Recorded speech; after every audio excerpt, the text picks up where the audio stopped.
Hi everyone, it's Jennifer from Fiberflux. In this video, I'm going to show you how to crochet the waffle stitch crochet scarf. This is a beautifully textured scarf. It's easy to work up and it makes a great gift.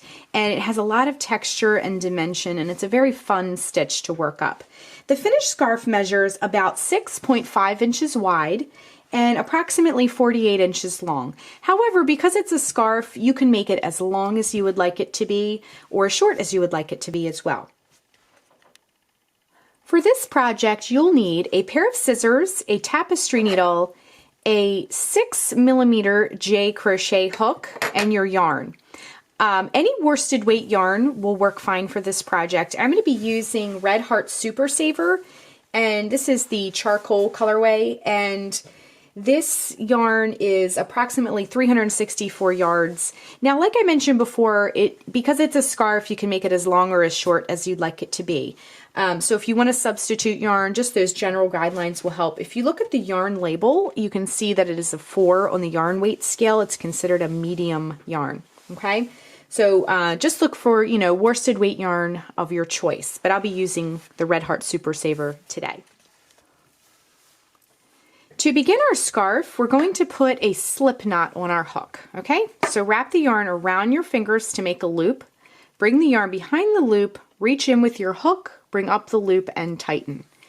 Now our scarf has a starting chain of 23, but this is a multiple of 3 plus 2. So if you want to change the width, if you want to make it wider or narrower, etc., just know that it's a multiple of 3 plus 2. If you're unfamiliar with the concept of multiples, all that means is when you're doing your starting chain, just add 3 plus 3 plus 3 plus 3 plus 3 until you get the width that you like, and then add 2 more chains onto that, okay?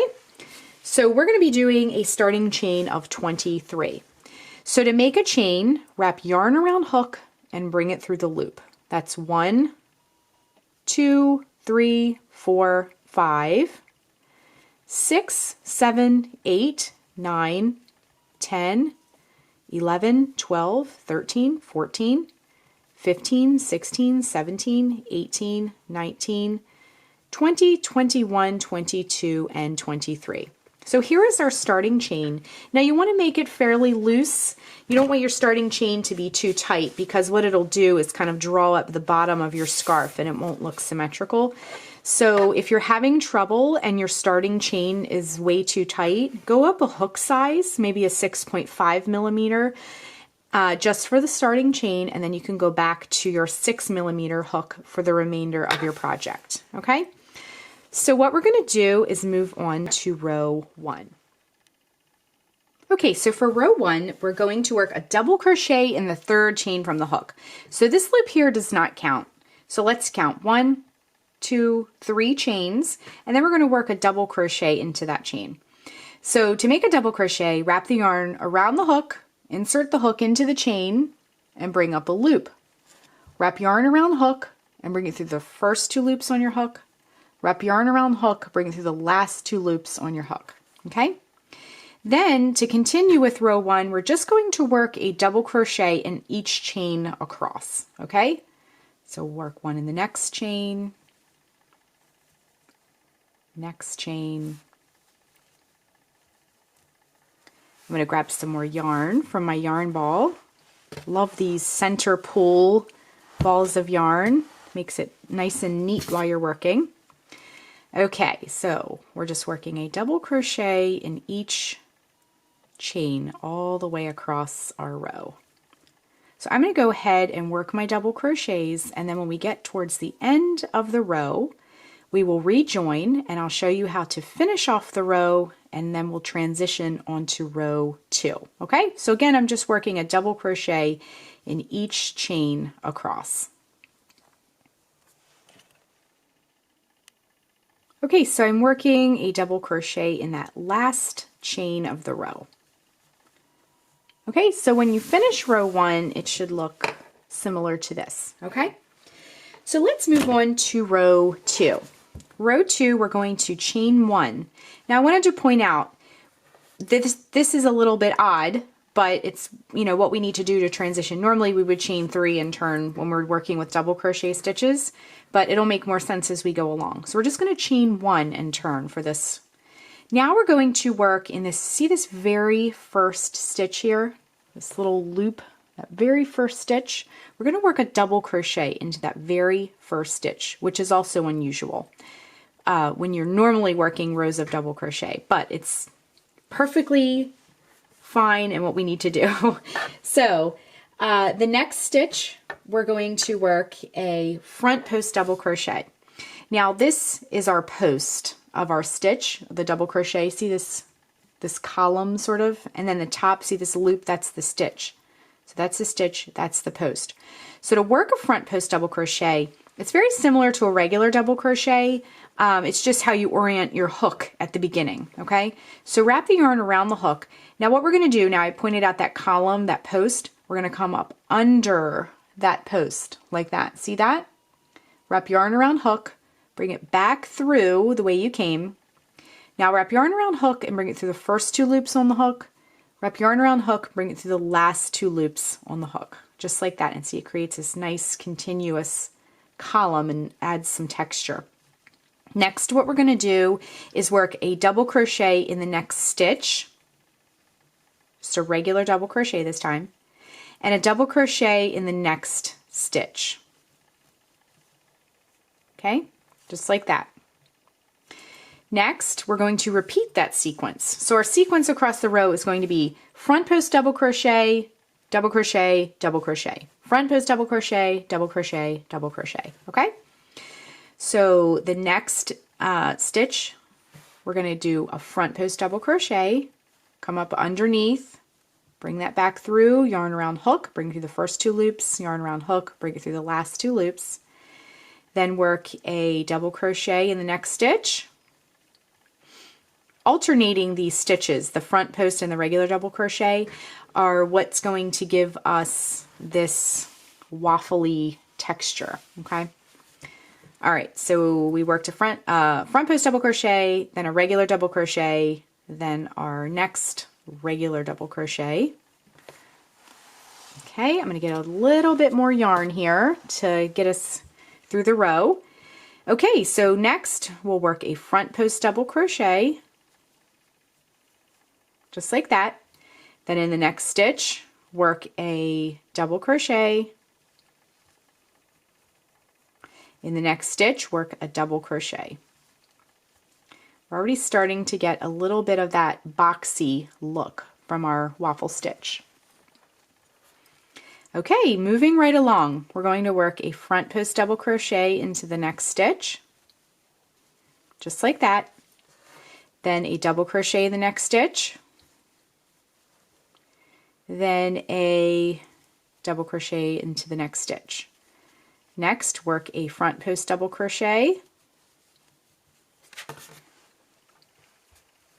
then a double crochet in the next stitch, a double crochet in the next stitch, a front post double crochet in the next stitch,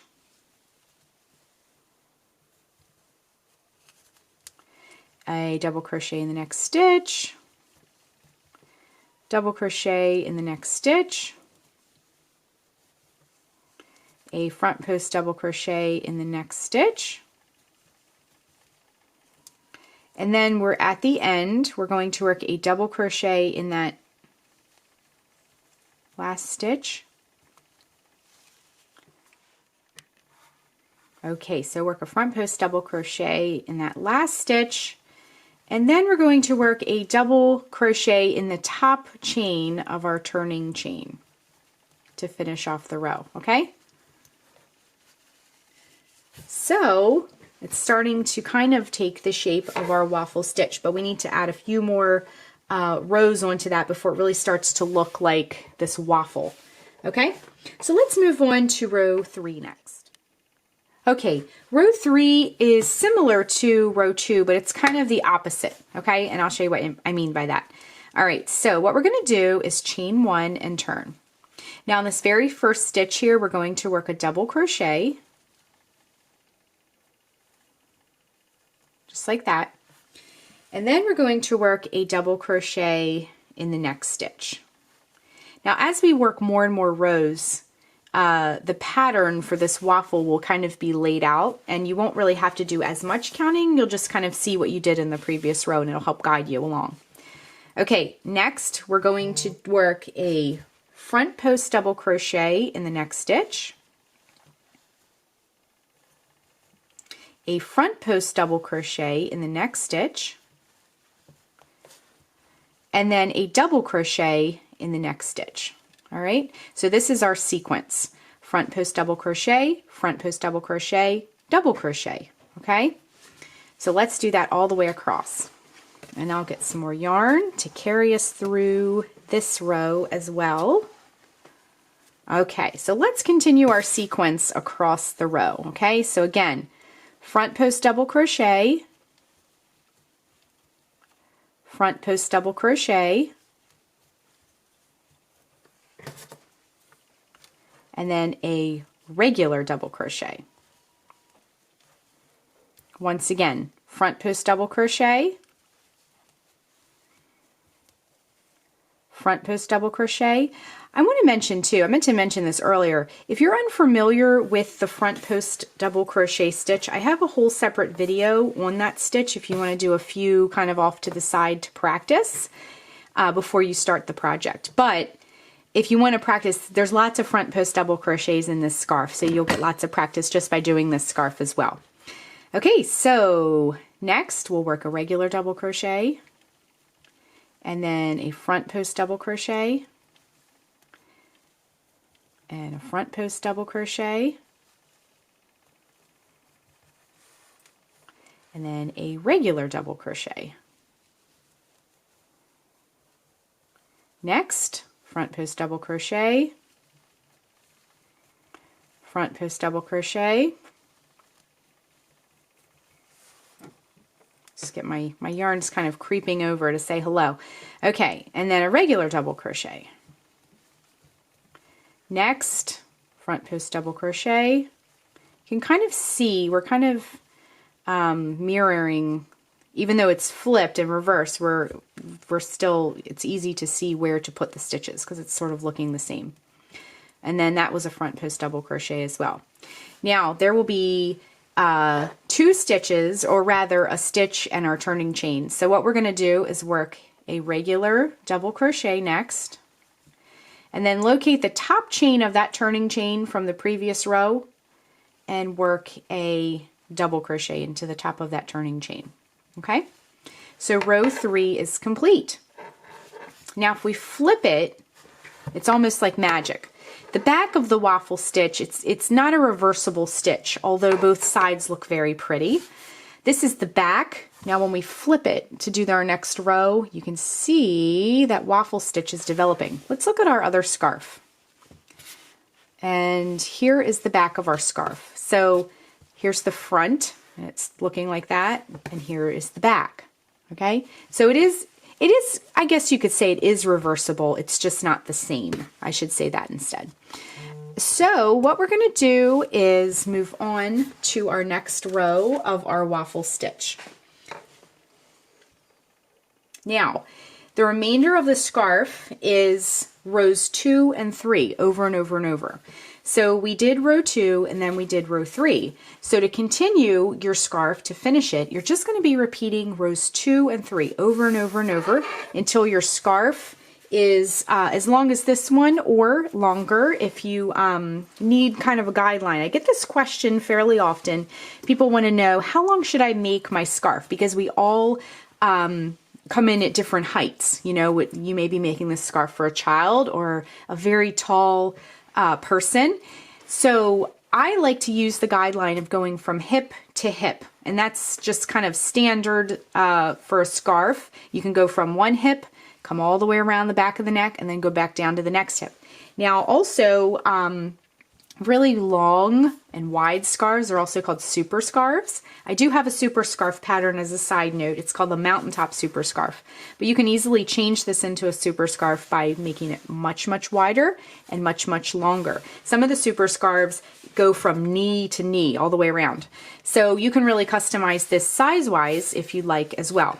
But to finish our scarf, we're going to be repeating rows 2 and 3 over and over and over again until our scarf is as long as we would like it to go. So I'm going to keep going with my scarf, and then when we get towards the end, we'll finish it up, and I'll show you how to weave in the ends and make your scarf look nice and neat with the finish work.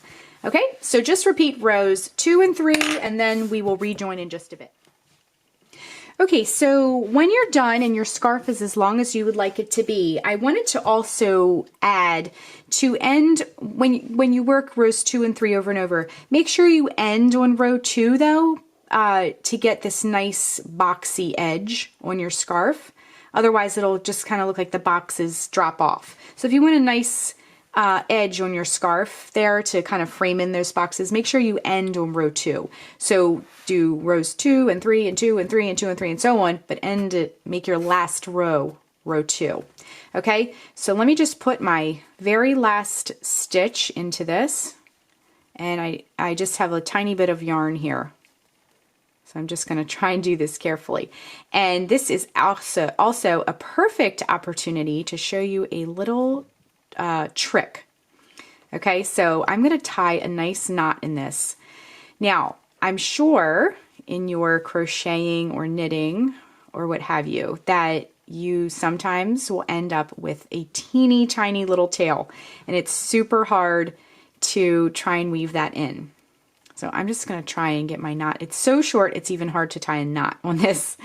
So I just want to show you a little trick, because I used to kind of panic when this happened because I didn't really know how to deal with it, and I felt like I just wanted to snip it off and just be done with it. But what you can do, and if you watch Fiberflex videos often, I share this tip every so often when this happens to me when I'm working on a project on camera.